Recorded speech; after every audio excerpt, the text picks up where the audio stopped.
पहलगाम हमले के बीच बाड़मेर जिले में ड्रोन की साजिश। जम्मू कश्मीर के पहलगाम में 22 अप्रैल 2025 को हुए आतंकी हमले की गूंज अभी थमी ही नहीं थी कि एक नया सनसनीखेज घटना ने सुरक्षा एजेंसियों को हाई अलर्ट पर ला दिया।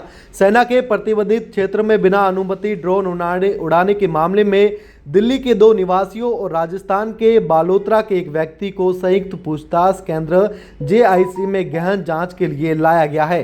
इस घटना ने न केवल सुरक्षा बलों की सतर्कता को बढ़ाया है, बल्कि सीमा पर बढ़ती पाकिस्तानी गतिविधियों और पहलगाम हमले के बाद भी संवेदनशील स्थिति को भी रेखांकित किया है।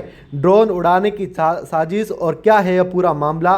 विश्वसनीय सूत्रों के अनुसार दिल्ली निवासी ऋषभ चतुर्वेदी और विवेक शर्मा, जो करणी विहार के बिल्डर हैं, उनके निर्देश पर ये ड्रोन उड़ाए जा रहे थे। इनके साथ बालोतरा का एक व्यक्ति भी शामिल था। ये घटना सेना के संवेदनशील क्षेत्र के मात्र 180 मीटर की दूरी पर हुई, जो आर्मी, पुलिस और मिलिट्री इंटेलिजेंस की कार्रवाई की सीमा से ठीक बाहर थी। इस वजह से ग्रामीण पुलिस को प्रारंभिक कार्रवाई करनी पड़ी। अगर ड्रोन इस सीमा के भीतर पकड़ा जाता तो आर्मी, पुलिस और MI ने सीधे तौर पर कठोर कार्रवाई की होती। सूत्रों का कहना है कि ड्रोन की उड़ान का मकसद संदिग्ध है और इसे संवेदनशील सैन्य क्षेत्र की निगरानी या अन्य गैरकानूनी गतिविधियों से जोड़ा भी जा रहा है।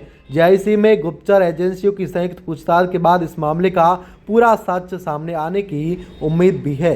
पहलगाम हमले से जोड़ा जा रहा है। कई लोगों द्वारा पहलगाम में हुए आतंकी हमले में 26 पर्यटकों की मौत ने पूरे देश को झकझोर दिया। इस हमले में लश्कर-ए-तैयबा जैसे आतंकी संगठनों की संलिप्तता सामने आई है और जांच में 15 स्थानीय लोगों के आतंकियों की मदद करने का खुलासा भी सामने आया है। हालांकि इस पूरे मामले को लेकर पूछताछ जारी है और इस पूरे मामले को लेकर क्या सामने आता है, यह देखने वाली बात होगी।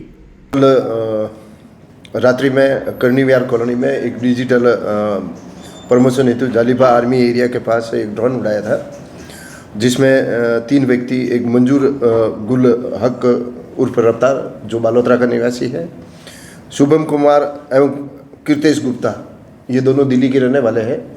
और इनसे जब पूछा गया तो इन्होंने ये बताया कि ये करणी विहार जो कॉलोनी है उनके ज़मीन विक्रय हेतु हमने ड्रोन उड़ाया था, लेकिन वर्तमान परिस्थितियों को देखते हुए इनको दस्तावेज कर गिरफ्तार किया गया था। सर, ड्रोन उड़ाने की इनके पास परमिशन थी? अब परमिशन ड्रोन उड़ाने की परमिशन थी क्या सर इनके पास? परमिशन नहीं थी, तभी तो गिरफ्तार किया उनको। और सर, क्या रहता है परमिशन ड्रोन उड़ाने के पीछे? क्या किस तरह की परमिशन? नहीं, इनका ड्रोन उड़ाने की वैसे परमिशन देते नहीं है। शादी ब्याह में तो परमिशन लेते हैं, लेकिन उनका मकसद उसमें फोटोग्राफी का होता है। लेकिन इसमें इनके द्वारा ड्रोन इसलिए उड़ाया गया कि ज़मीन जो कॉलोनी काटी गई है उनका विक्रय किया जा सके। सर, इसमें कोई बिल्डर का भी कोई भूमिका है? संदिग्ध है ये सामने? नहीं, अभी तो ये तो जाँच का विषय है। और दूसरा, उत्तरी एयरफोर्स के म्यूजियम के पास फोटोग्राफी कर रहे थे, उसमें 2 व्यक्ति जो उडो की ढाणी के रहने वाले हैं, रेखा राम और जोगाराम जाट, और इनके साथ ही एक महिदुल खान जो मेंटली थोड़ा डिस्टर्ब है, जो सम का रहने वाला है, तो उनके परिजनों को मैसेज हो गया है और वो लेने के लिए भी आ रहे हैं। इनको भी रात्रि में दस्तावेज कर गिरफ्तार किया गया था। सर, इनके साथ सही पूछताछ कर रही है एजेंसी, अलग-अलग एजेंसी सही पूछताछ कर रही है, और वो तो पूछताछ से ही पता चलेगा कि इनका मकसद क्या था।